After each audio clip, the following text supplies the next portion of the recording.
Actually यहाँ पे ये लोग बनाएंगे 3 एयर स्ट्रिप्स और एक फिर चौथा होगा यहाँ पर नेवल बेस। तो टेक्निकली यहाँ पर 4 मिलिट्री फैसिलिटीज़ होंगी, मगर इनमें से एक होगा यूएस नेवी के लिए एक मेगा मिलिट्री बेस नॉर्वे की धरती पर। यहाँ पे आप देखेंगे इस पे आर्टिकल है, Norway to allow US to build military facilities on its soil in new pact. यहाँ पर एक प्रॉपर पैक्ट साइन किया गया है। नॉर्वे ने देखो यहाँ पे अपनी एक नीति चेंज करी है।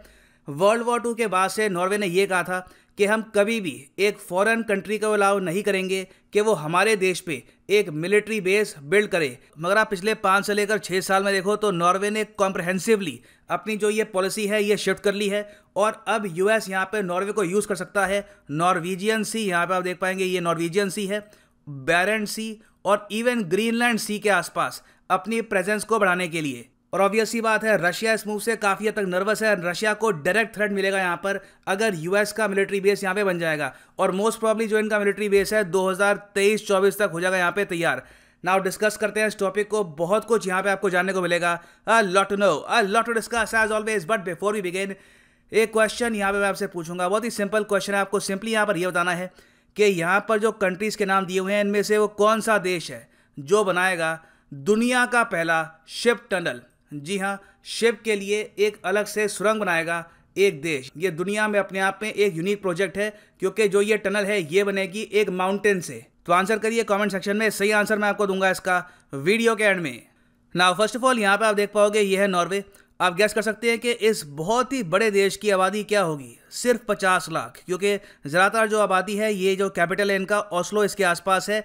नॉर्थ में यहाँ पे आबादी काफ़ी कम रहती है क्योंकि क्लाइमेट यहाँ पे बहुत ज़्यादा हार्श है। और नॉर्वे दुनिया भर में प्रसिद्ध है नोबेल पीस प्राइज़ के लिए। जो नोबेल प्राइज़ है फॉर पीस ये मिलता है ओस्लो में, और जो बाकी फील्ड्स हैं for example literature, medicine, physics, वो सब जो अवार्ड है वो मिलते हैं स्वीडन की राजधानी स्टॉकहोम में। ना नॉर्वे देखो आज के समय एक नेटो मेंबर है। जी हाँ, Norway is a proper member of NATO. अब यहाँ पे आप पूछेंगे और राइट, तो इनको प्रॉब्लम क्या है फिर, इनको सिक्योरिटी को लेकर इतने थ्रेट क्यों फील हो रहे हैं कि नेटो मेंबर होने के बावजूद ये यहाँ पर यूएस को अलाउ कर रहे हैं कि बिल्कुल हमारी कंट्री में मेगा मिलिट्री बेस बना दीजिए।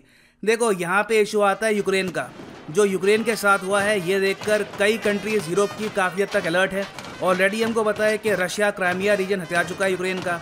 अब यहाँ पे बात चल रही है कि जो डॉनबास रीजन है ये रीजन भी बहुत ही जल्द रशिया कर लेगा नेक्स्ट। तो ऐसा कल को यहाँ पर फिनलैंड, स्वीडन, नॉर्वे के साथ ना हो जाए, इसलिए ये जो तीनों देश है ना आज के समय ये देख रहे हैं यूएसए की तरफ। क्योंकि मैं आपको अगर दिखाऊं यहाँ पर नॉर्वे एक बॉर्डर शेयर करता है रशिया के साथ। यहाँ पे आप देखेंगे ये जो बॉर्डर है ना यहाँ पर, ये यहाँ पे रशिया है, ये यहाँ पे है नॉर्वे, फिर यहाँ पे है फिनलैंड। यहाँ पर फिनलैंड भी बॉर्डर शेयर करता है विद रशिया।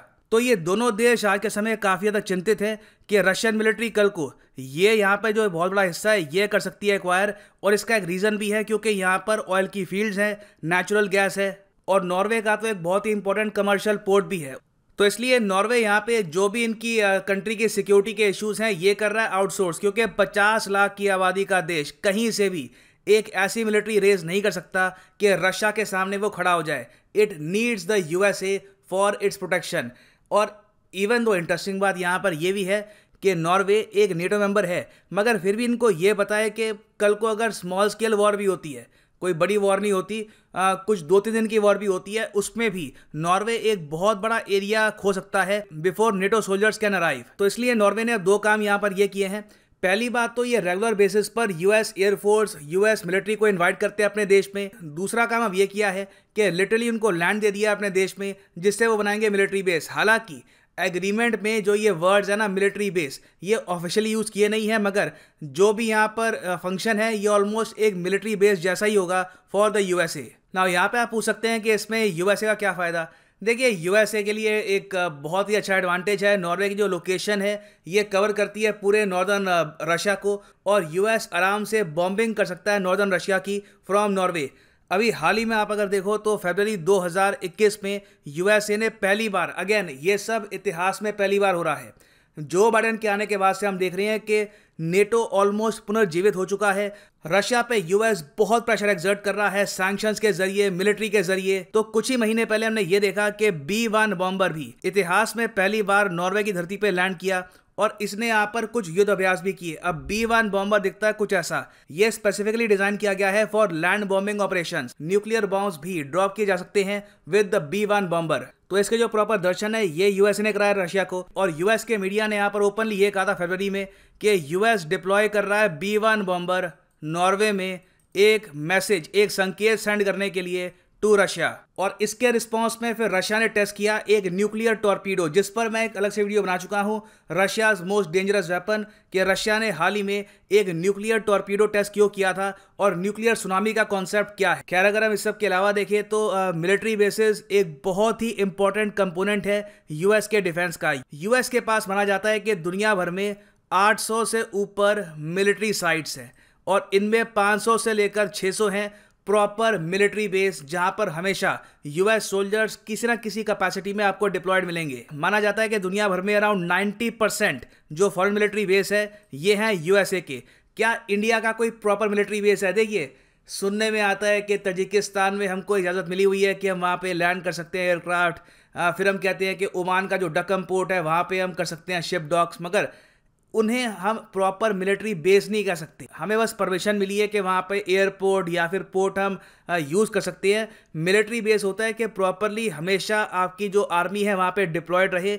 उस बेसिस में आप अगर देखो तो इंडिया के पास कोई प्रॉपर फॉरेन मिलिट्री बेस है नहीं आज के समय। वेराज आप बाकी कंट्रीज को देखो तो चाइना के पास जिबूती में एक मिलिट्री बेस है, मालदीव्स में एक टापू एक्वायर कर चुके हैं, वहाँ पे बात चल रही है शायद उसको एक मिलिट्री बेस में कन्वर्ट कर दे।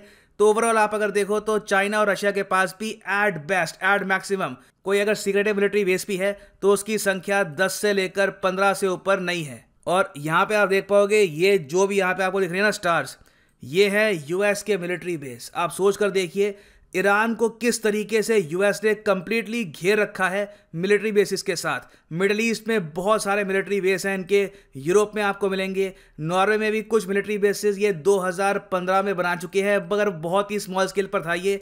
अब यहाँ पे जो बनाएंगे military bases these will be in huge size, और यहाँ पर जो डिप्लॉयमेंट है ये भी होगी परमानेंट। और एक इनका मिलिट्री बेस यहाँ पर भी है ग्रीनलैंड में। मगर इंटरेस्टिंग बात यहाँ पे आप देख सकते हैं कि जो नॉर्वे का मिलिट्री बेस होगा ये यूएस को पहली बार एक्सेस देगा आर्टिक रूट की। ये जो रूट है ना यहाँ पे, ये इसको हम कहते हैं आर्टिक रूट।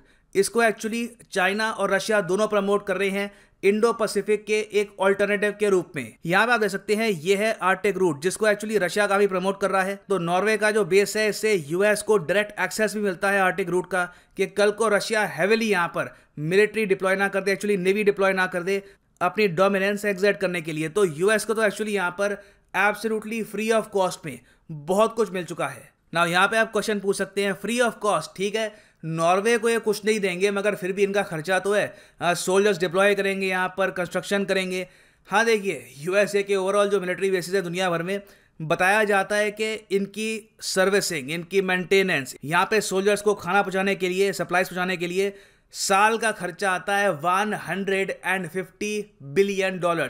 इतना इंडिया का टोटल डिफेंस बजट भी नहीं है। इंडिया का डिफेंस बजट इससे एक्चुअली 50% से भी कम है। तो इससे आप इमेजिन कर सकते हैं कि यूएस का जो ओवरऑल एम्पायर है, आप कह सकते हैं आज भी इनका एम्पायर ही है, जिसको ये कंट्रोल करते हैं थ्रू मिलिट्री बेसिस, इसको फ्यूल करने के लिए ही बिलियंस का खर्चा आता है एवरी ईयर। ना अगला क्वेश्चन यहाँ पर आपका यह आएगा कि ठीक है ऑल राइट, तो नॉर्वे का जो मिलिट्री बेस है ये प्रेशर एक्सर्ट करेगा रशिया पर, मगर क्या कोई इवेंट हाल ही में हुआ है या फिर हो सकता है जिसमें यूएस ये मिलिट्री बेस यूज भी करे? देखो एक इवेंट है, आपको याद होगा अलेक्सी नेवल्नी, मैंने इन पर एक वीडियो भी बनाई थी कई महीने पहले कि अलेक्सी नेवल्नी वो व्यक्ति हैं जिससे व्लादिमीर पुतिन काफ़ी तक डरते भी हैं, या आप कह सकते हैं रशिया में एक एंटी करप्शन पॉलिटिशियन है। और 2-3 महीने पहले इन्होंने किए काफ़ी खुलासे, ये बताया दुनिया को कि व्लादिमीर पुतिन की एक मैंशन है, एक हवेली है एक बहुत बड़ी इन रशिया, उनके पास बिलियंस ऑफ डॉलर्स हैं, वो काफ़ी करप्ट है। ये एक्चुअली इनके आरोप थे टू व्लादिमीर पुतिन। अब क्या है कि आज के समय ये जेल में सड़ रहे हैं क्योंकि इन्होंने गुस्ताखी करी यहाँ पर पुतिन की तरफ उंगली उठाने की। और अब जेल में क्या है कि इनकी तबीयत इतनी खराब हो गई है कि ये मर भी सकते हैं। इनके जो डॉक्टर्स हैं इन्होंने यहाँ पर ये कहा है कि अलेक्सी नेवल्नी कैन डाई, और यूएस ने यहाँ पर ये कहा है कि रशिया कॉन्सिक्वेंसेस भुगतेगा अगर नेवल्नी मर जाते हैं जेल में। इसके रिस्पॉन्स पे रशिया ने ये कहा है कि आप अगर हमारे खिलाफ एक्शन लेंगे वी विल हिट बैक। हमारी जिम्मेदारी नहीं है कि हमारे देश में अगर कोई आदमी जेल में मरता है नहीं मरता उसके बेसिस पर आप अगर हम पे अटैक करते हैं तो हम हिट बैक करेंगे। और by the way, Alexei Navalny पर एक प्रॉपर वीडियो है, आप सर्च कर सकते हैं वर्ल्ड अफेयर्स नावल्नी या फिर रशिया प्रोटेस्ट 2021 वर्ल्ड अफेयर्स। आपको जो ये वीडियो है मिल जाएगी। मैं कोशिश करूंगा जो इसका लिंक है ये आपको प्रोवाइड कर दूं in the description box as well.